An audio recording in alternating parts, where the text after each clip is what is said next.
Welcome to WhoDooTV. I'm Jared. And I'm Hoosier. And today we're talking about Faith Volume 1, Hollywood and Vine. You are now watching WhoDooTV. Faith by Jody Hauser, art by Francis Portela and Marguerite Sauvage in this, with colors by Andrew Dahlhaus. Pretty interesting title. Faith has been a wonderful title. It has gotten recently nominated for an Eisner Award for being one of the best new books out.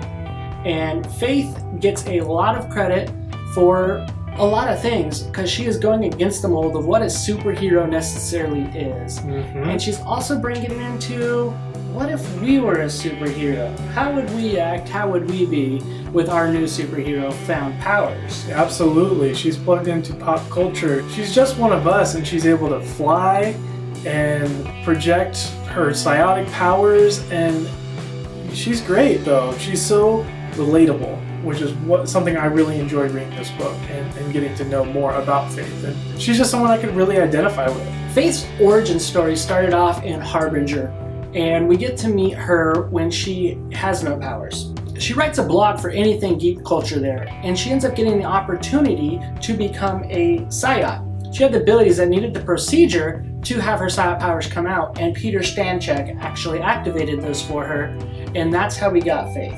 She was also a part of Harbinger Renegade and the effort to take down Harada with Peter Stanchek, Flamingo, John Torkelson, Torque. Yeah, and Chris Hathaway. She already has a lot of adventure under her belt by the time this book starts. In issue 1, we get to meet some of our familiar faces again, with Torque, who is now a reality star, and we get to meet the hacktivist with the @X, which I believe means axe, who was the hacker who helped actually leak Harada's psiot information. Yeah, and we also see Archer. He makes an appearance in this one as a sort of a Skype buddy of Faith's, and someone that she can kind of express everything that she's feeling about being a superhero, and it's a safe place for her. Their little relationship is pretty cool. She's this super pop-centric, she knows anything pop culture, and you gotta remember, Archer was in a religious commune with his parents, closed off from the world, and has no idea left from right, pretty much, when it comes to present-day pop world. Right, and she's taking it upon herself to educate Archer in all things pop culture, nerdy culture, you know, Lord of the Rings, Harry Potter, just anything you can think of in the large hat that is nerd culture. So Faith decided to move to California, and she's in Hollywood, and she wanted to be a reporter. She wanted to live the typical superhero lifestyle and have the undercover disguise. And she is actually a blog post journalist doing blog posts for a company called Zipline. Which is not quite the job she wanted. Yeah, it's basically BuzzFeed, and they're just told to make all these lists of top 15 celebrities that you want to see do blank, you know, these sorts of things. It's not as glamorous as she was hoping. An interesting thing that happened at the end of Harbinger is Torque and Faith are a couple. They had since broken up, and Torque is also in Hollywood, being a reality star in a TV show called Give Us Something to Torque About. It's the worst name I've ever heard for a reality show. But it fits Torquezilla. Yeah, absolutely, absolutely. It's as big as his ego is, so. So Faith Herbert is her real name, and then her superhero name she gave herself a while back was Zephyr.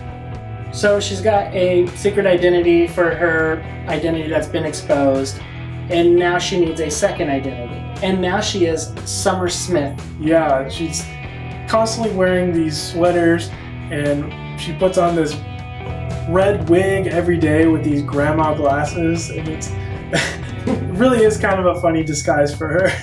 And so Faith is wanting to continue her superhero adventures, and so she's fighting crime the best way she knows how. Yeah, for instance, she follows the sounds of sirens and finds a puppy stealing ring where they get puppies and sell them on the black market, and she's super excited because she just saved a bunch of puppies. Faith. Yep. With the leak the Harbingers had on Harada, exposed a lot of potential psiots, and they're now being hunted. And so Axe and Faith kind of figure out who some of these people are, and Faith goes trying to save them because these psiots, or potential psiots, are being hunted. So she's led down these different types of rabbit holes. In one in which they actually find a house where they're holding one of these psiots. She gets there right after the psiots were removed from that house, but there is an agent still there with this mysterious new organization. And he ends up blowing up the house with himself in it and Faith in it. But don't worry, Faith is okay. In fact, she's able to save a little girl from a nearby house that was affected by this explosion. And when she brings it down, everybody's really excited. They all know who Faith is because of the Harbinger Renegades. And they end up asking her for an interview, and they just thank her for being there and being able to save everybody, which is really good for Faith. She's really embraced by the people, which makes her feel good. I mean, you just can't not like Faith. Right, agreed. In parts of this book, we'll see Faith having her little daydreams, which shows some really good art during that piece. She's often daydreaming about Chris Criswell, an actor who, little Chris Evans, Chris Hemsworth, and it's an actor who's going to be the next Chris to star in the next superhero movie. So a big spoof just on anything Captain America, Thor. So I like the little pop culture plugs that Jody Houser plugs in there. It was really funny. In fact, like in the first issue, this mysterious Chris guy is only known as Chris. And then in the second issue, we get the last name of who she's looking up, and I busted out laughing. I was like, Chris Criswell, because all these superhero guys are named Chris these days. It's great. We also, Chris Pine, Chris Hemsworth, Chris Pratt, Chris Evans, yeah. So it is pretty funny to play on that. Faith's given a job at work, and that job is to do an article on Torque and his show. And this leads to some interesting interactions. We meet Torque's new girlfriend, who is Sydney Pierce, and she plays a good role throughout Faith and Faith's ongoing series, so she's a good person to get to know. She's not necessarily a likable person. I'm just going to say that right now. It's very true. We cut to the organization that is hunting the psiots, where they're holding them. It's almost this dungeon-esque room where people come and spoon feed them food, but there seems to be one particular girl who's allowed to go in there. Seems sympathetic to these people. It's almost like she doesn't like the fact that the organization she's a part of is holding these people against their will. After that, we're brought back to Zipline in this book, where Summer Smith is working on an article for them when this mysterious organization, those who are hunting the psiots, come into her place of work with guns, and they're looking for Faith. They know Faith is there. Faith, using one of her new abilities that has grown, takes a companion shield to protect her co-workers, then grabs two of those intruders with the companion shield and takes them out the window, lets them know I can only really hold one, and pretty much saves the day at that point. Yet these guys, as she's towing them around in the sky, they just blow up. And she has no idea what happened, and she returns to her office. One of the guys was incapacitated on the ground and apparently had blown up there as well. So it's this weird thing. These guys just exploded on her, and her co-workers are like, what the heck just happened? Let alone they now know that Summer Smith, meek woman that they've been working next to this entire time, is in fact a superhero, Faith. And you're right, they explode much like the guy did in that house that blew up the house in the first issue. And we go back to a scene with one of the abducted psiots, and they are having some type of ritual performed to him with men with hoods are gathered around him, and they're just tying him up to a chair. It's a really interesting scene. The chair that they're putting him into seems to be some sort of machine, yet organic in a way, like it was grown or made to look that way. Back at the office of Zipline, because her coworkers know that she's Faith, her boss gives her an awesome assignment to go and interview the lead actress of her favorite TV show right now, The Night Shifters. And when she goes to meet her, the actress, immediately waves to her to come over, and she said, look, this isn't an interview, I need your help. And it turns out that this is the girl that was helping those captured psiots. She explains that she is actually an alien. And she right away knew that Summer Smith was Faith. Yes. Meanwhile, back at Torque's, Torque is pretty much being Torque. And he's hit Sydney's last nerve, and she's just, I'm tired of this job, and I'm done with you. You douchebag. Because Torque kind of can be a douche. And pretty much roofies him, takes him back to the ritual area where those guys in hoods were, and we learn that this is now the Vine. Yes. It's Sydney's a Vine member. In Exo Manowar #1 2012, we learn about the Vine, who leave plantlings behind when they invade a planet, and Sydney just happens to be one of them, and so are these people that she's meeting up with. So now with the help of this actress, Faith is starting to put together a plan of how to get back at the Vine. So she gathers Archer, who comes to visit. He brings his crossbow and his bolts, and they hop in a car, and the actress leads them to the mansion where all the Vine are. And at that point, we see the psiots that have been abducted, and they all have these helmets on, and they're control helmets, and they start attacking Faith, Archer, and this actress. And within this group of psiots, there's Torque, and he is under their control right now. And he starts just fighting Faith, and Faith is trying to talk him out of it, but he's choking her out, and it's this intense thing, and she has to reach through the projection to be able to pull off his helmet. And it's this really intense moment, but she finally gets him, knocks him back into reality, and they're able to fight off the Vine. Everybody except for Sydney. And why Faith had to go through Torque's projection is because underneath that, he is a frail, crippled teenager, and he projects himself as Torque, so you didn't actually see his helmet at first. All in all, this was a good story.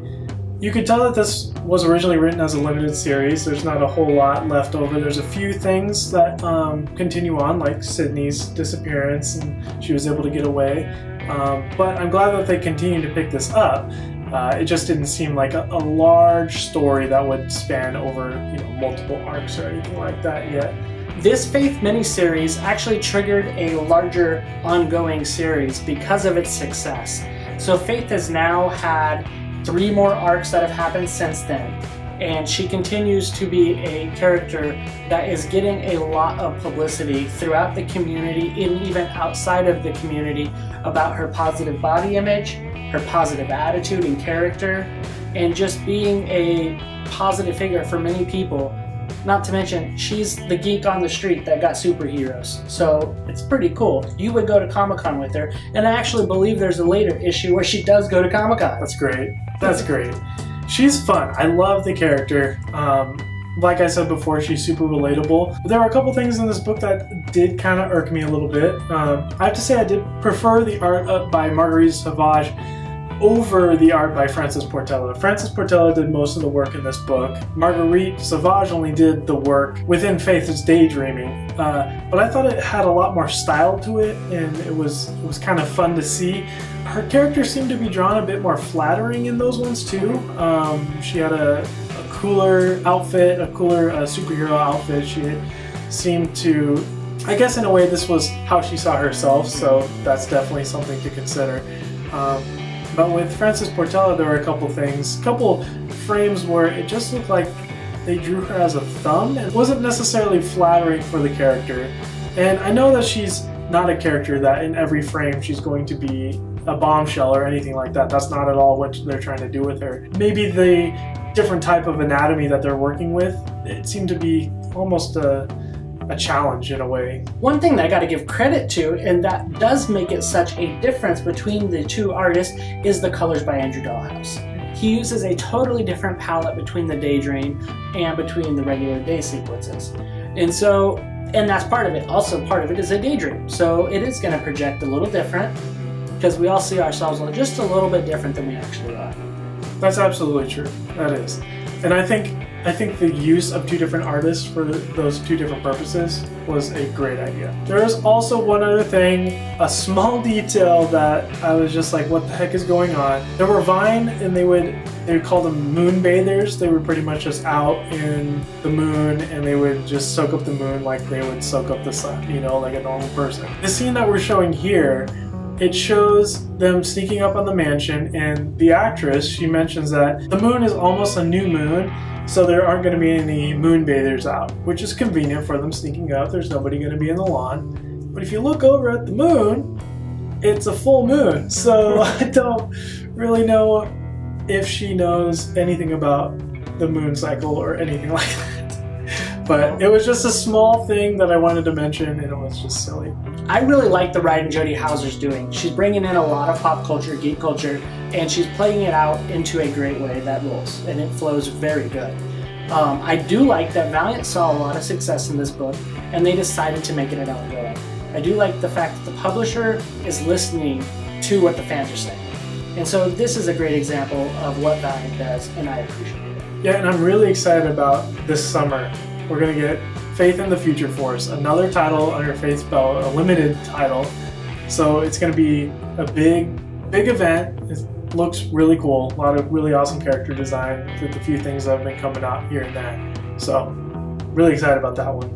And the publisher to have a character like Faith be the leader of their whole entire universe's character line in this book says a lot about what they want, where they're going, and how they're ready to go against the grain. Overall, I'm going to give this book a 4.25. Though the art was a bit tough to get through for me, I think the character of Faith, the writing done by Jody Houser, was awesome.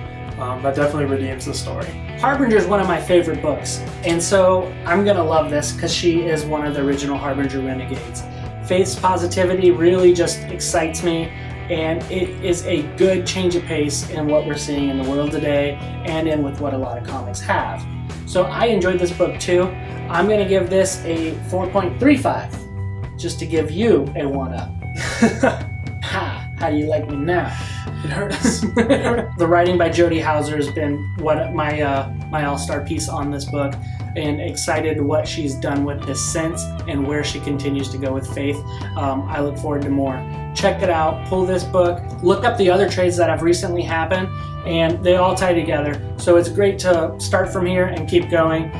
Faith has been an ongoing great series. For those of you that have read this story already, let us know what you guys think about it. Hey, if you like this video, be sure to hit the like button below. There's also that subscribe button down there too. Make sure you punch that. We'd appreciate it. Follow us at Twitter at WhoDooTV, also on Facebook. Yeah, and we'd like to thank our friends over at OutrightGeekery.com. Be sure to check them out. They got all sorts of nerdy stuff on there. Links down in the description. Thank you for watching WhoDooTV. We appreciate you guys.